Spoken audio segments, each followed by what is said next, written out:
Bom, aquelas bombinhas que explodem e fazem a inflação subir estão sendo desarmadas aos poucos, né?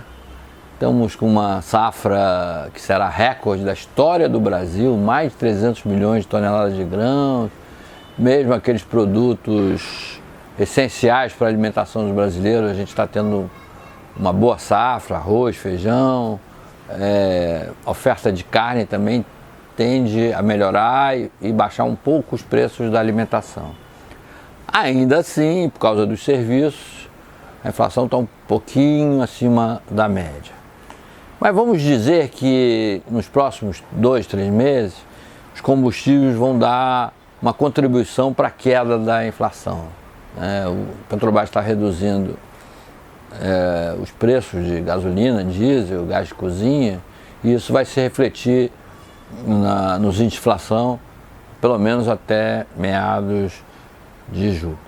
Bom, estou dizendo isso porque há uma expectativa de que já na próxima reunião do Copom, do Comitê de Política Monetária, a gente comece um processo de declínio da taxa básica de juros.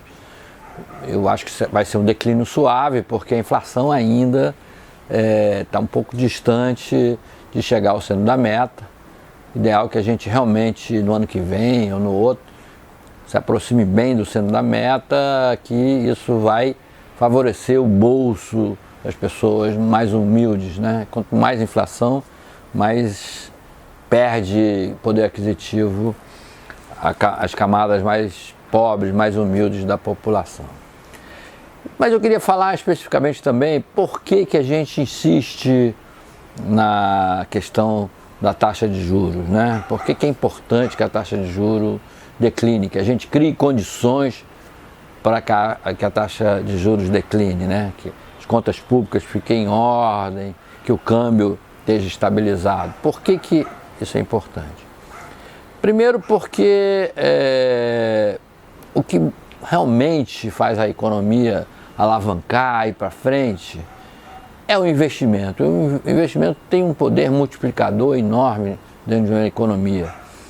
E para que esse investimento se realize, o custo do capital tem que ficar mais ou menos baixo, porque nenhum investidor usa 100% do investimento dele de recursos próprios, né?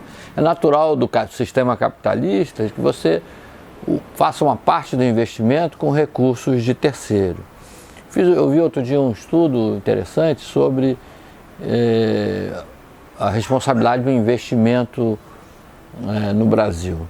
E 90% do investimento são feitos, né, por empresas privadas especialmente, né?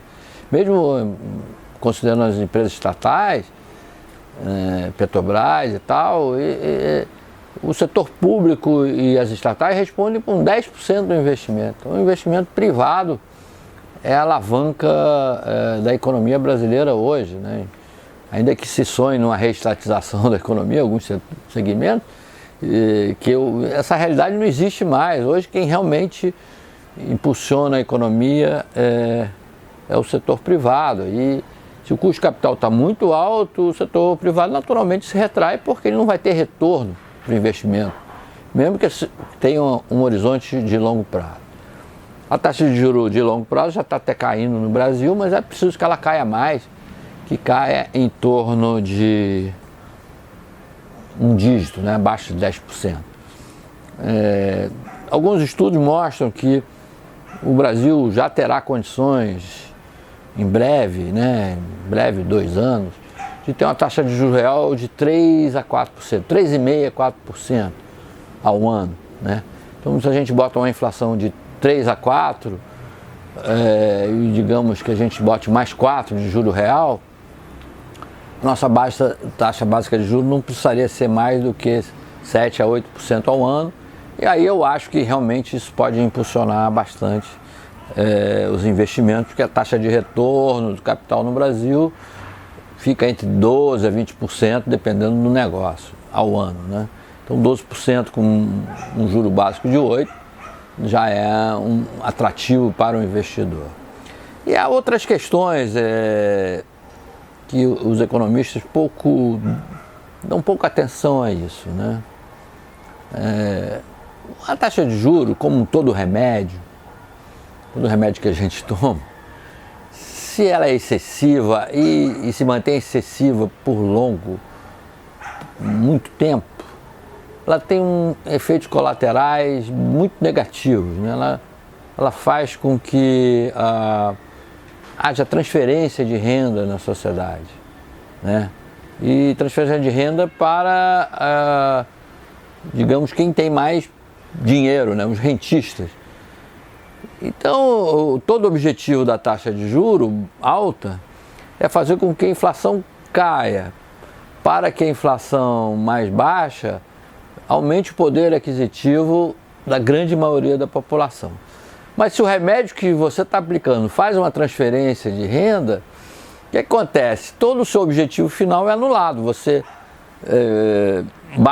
vai querer baixar a inflação, mas antes você transfere renda. Então, você transfere renda primeiro e depois devolve, é uma conta de soma zero. Então a gente não pode ter como perspectiva, nunca, acho que o Brasil errou muito nisso, ter uma taxa de juros excessivamente alta por um período muito longo e esticar essa corda há muito tempo.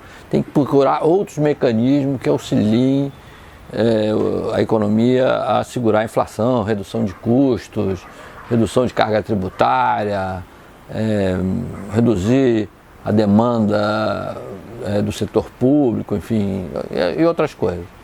Então, um pouco otimista em relação ao que está acontecendo. Estão dizendo, não, esse crescimento que a economia teve foi mais vigoroso no primeiro trimestre por causa da agricultura e isso já se esgotou, agora nos outros trimestres a economia vai perder fôlego. Eu acho que não, eu acho que essa questão de crescimento econômico é igual aquela pedrinha que você joga no meio do lago, né?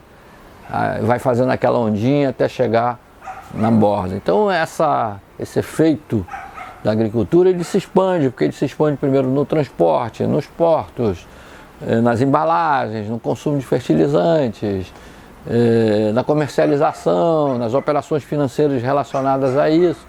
Mas depois isso vai gerando um efeito multiplicador para a indústria, porque tem encomendas para o ano seguinte, de colheitadeiras, de máquinas, implementos, enfim, isso vai se espalhando. Então eu ainda estou otimista de que a economia esse ano cresce ali mais de 2%, talvez 3%.